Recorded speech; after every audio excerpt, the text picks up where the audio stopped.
2026 अप्रैल में जो चीज़ें हमने बनाई हैं ये अब हम चलाएंगे। तमाम की तमाम वो हैं जिसका इससे पहले किसी ने एक्सपीरियंस नहीं किया हुआ। ईरान काम कर रहा है जानवरों और परिंदों की शक्ल की मुख्तलिफ हथियार बनाने की। अब ईरान की फ़िज़ाओं में परिंदे नहीं बल्कि ड्रोन उड़ेंगे और ये ड्रोन ईरान की फ़िज़ाओं से निकलते हुए दीगर ममालिक में भी जाएंगे और पूरी सर्विलेंस करके वापस आएंगे।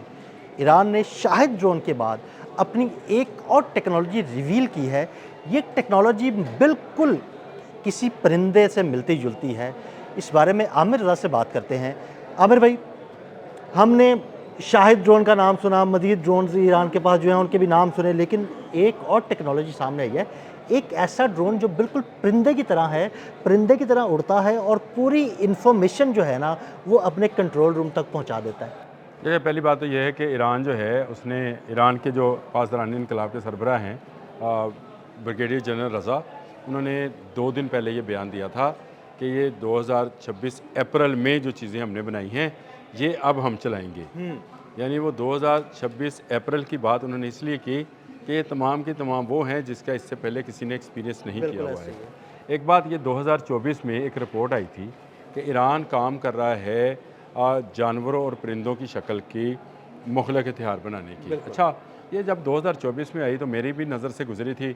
मैंने इसको से समझा कि शायद ये उसके लिए प्रोपोगंडा है, लेकिन वो जो वीडियो सामने आई जो कि ईरान के अंदर उस परिंदे की परवाज़ है जो बिल्कुल उकाब की तरह का लगता है और उसका जो पेंट है और उसका जो सीना है और उसकी जो चूंच है वो उकाब की तरह की है, लेकिन ये उकाब अपने पर भी चलाता है। ड्रोन्स अमूमन सीधे उड़ते हैं, मशीन की तरह चलते हैं, ये अपने पर। इसको सिर्फ इसलिए किया गया है जो कि रडार्स हैं वो इसको ना पकड़ सके। रडार इसको यही समझे कि एक परिंदा है। और ये परिंदा जो है मुख्तलिफ अशकाल में है, यानी किसी जगह ये उकाब की शक्ल में है, किसी जगह ये सीगल्स की शक्ल में है, यानी बड़े साइज़ के सीगल्स में शामिल होकर। देखें, ईरान मुख्तलिफ हथियार बनाता है, उनमें से एक ड्रोन उसका नाम है अबाबील। ये भी परिंदे के नाम पे जिसका कुरान में जिक्र है अबाबील का, और ये भी झुंड की तरह जाता है, लेकिन ये परिंदे की तरह उड़ता नहीं है।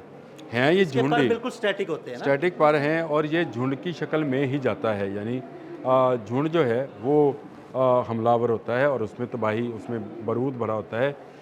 ये जो नया आपने परिंदे की शक्ल का कहा ड्रोन, ये ड्रोन प्योरली सर्वेलेंस के लिए है और ये पकड़ा नहीं जाएगा।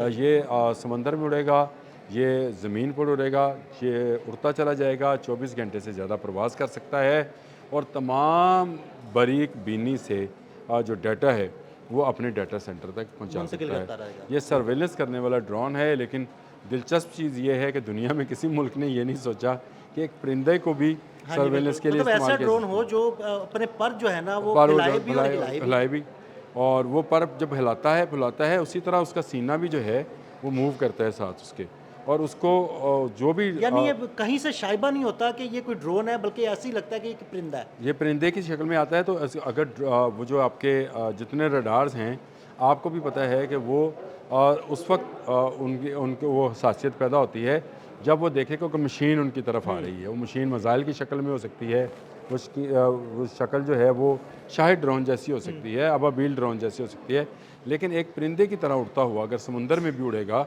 तो उसको उस तरह से डिटेक्ट नहीं किया जा सकेगा, यानी उनके रडार्स जो हैं वो धोखा खाएंगे।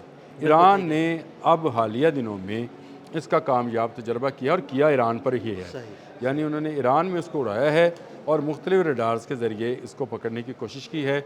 अल्हम्दुलिल्लाह वो इसमें कामयाब रहे हैं कि कोई भी रडार इसको एज एन ऑब्जेक्ट जो है वो नहीं इसको इंटरसेप्ट नहीं कर सका।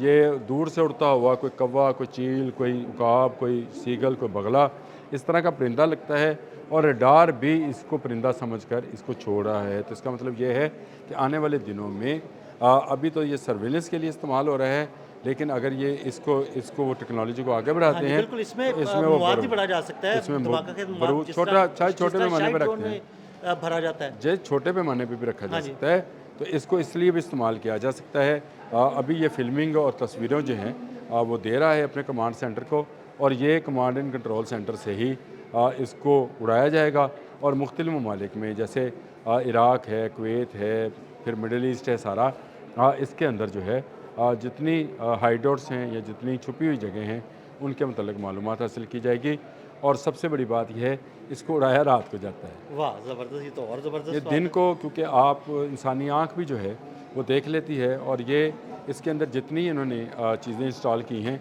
सारी की सारी नाइट विजनरी हैं। यानी यानी इसके ऐसे अंदर कैमरास सेंसर्स हैं, और ऐसे रडार सेंसर्स हैं, ऐसे कैमरास हैं जो सेंसर रात के वक्त भी जो है ना वो अच्छा रिजल्ट दे सकते अच्छा हैं। रिजल्ट देते हैं, और सेंसर्स और जो इसकी अपने रडार्स हैं वो सारे नाइट विजन्स हैं, कैमरा भी इसके नाइट विजन्स हैं।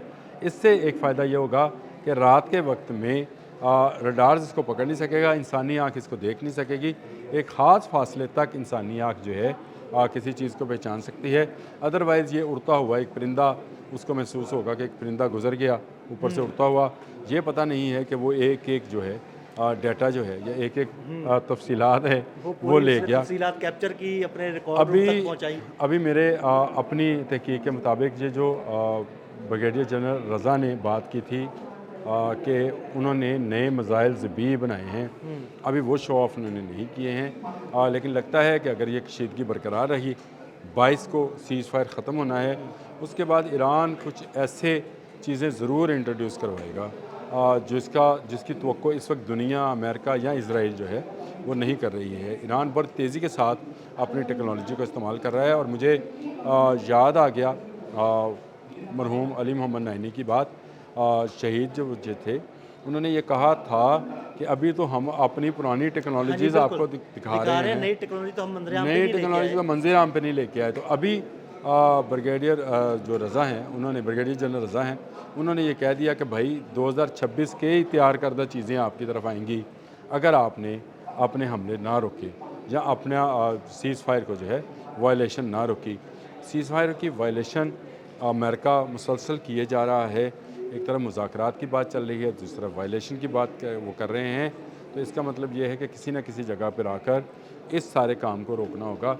जब तक ये रोका नहीं जाएगा उस वक्त तक दुनिया में अमन नहीं आएगा। हाँ, ईरान इस मामले में हर आने वाले दिन के साथ एक नया सरप्राइज़ बॉक्स, हमने शुरू में ये बातें शुरू की थी, सरप्राइज बॉक्स की बात फिर हमने कहा था कि एक के बाद एक सरप्राइज़ बॉक्स खुलता चला जाएगा। सारे सरप्राइज़ बॉक्स के बाद आज एक नया सरप्राइज़ जो है, एक परिंदे की शक्ल का ड्रोन जो हवा में उड़ते हुए ना सिर्फ पर फैलाता है, सीना फुलाता है, और उड़ते हुए अगर आप वो कुछ बुलंदी से आपके ऊपर से गुजर जाए तो आपको यही गुमान होगा कि कोई बड़े साइज़ का परिंदा जो है वो आपके सर के ऊपर से गुजर गया, लेकिन वो तमाम डाटा और वो तमाम चीज़ें जो हैं वो अपने कंट्रोल सेंटर में पहुंचाता रहेगा। नई टेक्नोलॉजी है, अच्छा कि आपने इस पर बात कर ली ताकि लोगों में ये इन्फॉर्मेशन भी हो कि ईरान सोया हुआ नहीं है, उसकी नई टेक्नोलॉजी और नए सरप्राइज़ बॉक्सेस जो हैं अभी खुलना बाकी है। बहुत शुक्रिया आमिर भाई। आमिर भाई ने बड़ी तफसील के साथ इस ड्रोन के बारे में आपको बताया। मज़ीद अपडेट्स के लिए हमें फॉलो करते रहें। अदील अहमद और आमिर रज़ा को इजाज़त दीजिएगा। अल्लाह हाफ़िज़।